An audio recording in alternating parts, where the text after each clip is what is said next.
1945년 4월 30일 오후 3시 30분 두 발의 총성이 지하 벙커에 울려 퍼집니다. 한때 유럽 전체를 소나기에 넣었던 남자 아돌프 히틀러가 스스로 목숨을 끊은 순간이었죠. 그런데 말입니다. 그가 죽기까지의 마지막 24시간? 그 안에서는 대체 무슨 일이 벌어지고 있었을까요? 오늘은 제3제국의 몰락, 그 마지막 하루를 시간순으로 따라가 보겠습니다.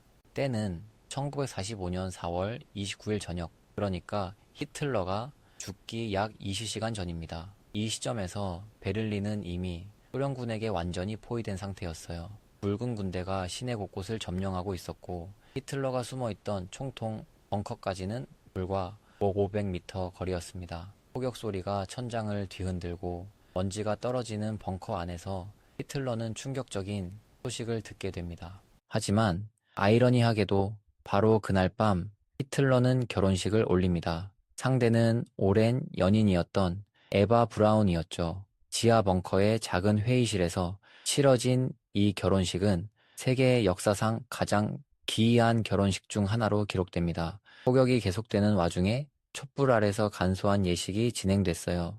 둘은 약 15년을 연인으로 지냈지만 부부로 함께한 시간은 고작 40시간이 채 되지 않았습니다. 새벽 2시경 히틀러는 측근들을 모아놓고 작별 인사를 나눕니다. 비서들, 경호원들, 그리고 오랫동안 그를 수행했던 참모들이었죠. 이 자리에서 히틀러는 의외로 침착했다고 합니다. 마치 모든 것을 내려놓은 사람처럼요. 하지만 그의 손은 계속 떨리고 있었고 파킨슨병 증상으로 추정되는 증세가 심해진 상태였습니다. 한때 수백만 군대를 지휘하던 독재자의 모습은 더 이상 찾아볼 수 없었습니다. 아침이 밝았습니다. 4월 30일 오전 벙커 바깥 상황은 더욱 악화됐어요. 소련군이 국회의사당 건물을 향해 진격 중이었고 벙커 주변에는 이미 시가전이 한창이었습니다. 히틀러에게는 두 가지 선택지가 남아 있었죠. 항복하거나 죽거나. 그는 절대로 적의 손에 사로잡히는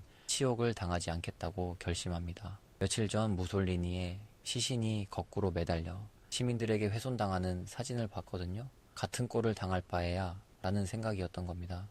정고 무렵 히틀러는 마지막 점심 식사를 합니다.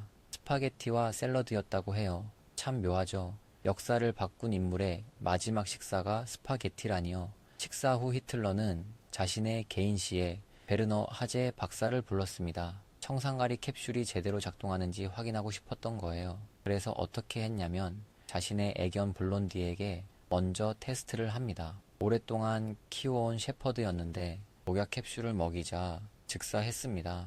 오후 2시 30분경 히틀러는 다시 한번 측근들과 마지막 인사를 나눕니다. 이번에는 개인 부관들과 비서들이었죠. 악수를 나누고 짧은 인사말을 건넸습니다. 그의 비서였던 트라우들 융게에 따르면 히틀러의 악수는 힘이 없었고 눈빛은 텅 비어 있었다고 해요. 그리고 에바 브라운과 함께 자신의 개인 방으로 들어갑니다. 문이 닫혔습니다. 오후 3시 30분 마침내 그 순간이 왔습니다. 방 안에서 총성이 울렸습니다. 히틀러는 권총으로 자신의 머리를 쐈고 에바 브라운은 청산가리를 삼켰습니다. 대기하고 있던 부관들이 문을 열었을 때 두 사람은 이미 숨을 거둔 상태였죠. 하나의 시대가 그렇게 끝난 겁니다. 제3제국의 천년제국이라는 허황된 꿈은 12년 만에 지하 벙커에서 막을 내렸습니다. 그 직후 히틀러의 유언대로 시신 처리가 시작됩니다. 유해가 적에게 넘어가면 안 됐거든요. 부관들은 두 시신을 담요에 싸서 벙커 위 정원으로 옮겼습니다. 그리고 200리터의 휘발유를 부어 불을 붙였죠. 폭격이 계속되는 와중에 소련군 포탄이 근처에 떨어지는 와중에 화장이 진행됐습니다. 완전히 타는 데는 몇 시간이 걸렸고 남은 유해는 얕은 구덩이에 묻혔습니다. 여기서 중요한 질문 하나 던져볼게요.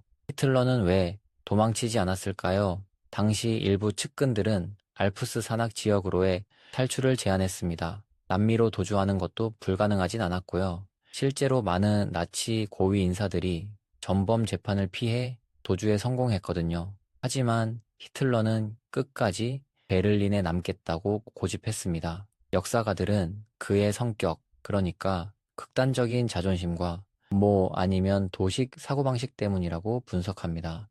그로부터 약 일주일 뒤인 5월 8일, 독일은 무조건 항복을 선언합니다. 유럽에서의 2차 세계대전이 공식적으로 종결된 거죠. 히틀러의 죽음으로 전쟁이 끝난 건 아니었지만 그의 죽음은 분명 하나의 상징이었습니다. 6년간의 전쟁, 6천만 명의 사망자, 그리고 인류 역사상 가장 끔찍한 대학살에 원흉이 스스로 목숨을 끊은 겁니다. 마지막 24시간 동안 히틀러가 보여준 모습은 참 아이러니합니다. 결혼식을 올리고 유서를 쓰고 반려견을 죽이고 스스로 목숨을 끊기까지 어떻게 보면 지극히 인간적인 행동들이잖아요. 하지만 그가 저지른 일들을 생각하면 그런 인간적인 면모가 오히려 더 섬뜩하게 느껴지기도 합니다. 역사는 그를 어떻게 기억해야 할까요? 답은 이미 정해져 있죠. 인류 역사상 가장 큰 재앙을 불러온 인물, 그 이상도 이하도 아닙니다. 오늘 영상은 여기까지입니다. 구독과 좋아요 부탁드리고요. 다음 영상에서 뵙겠습니다.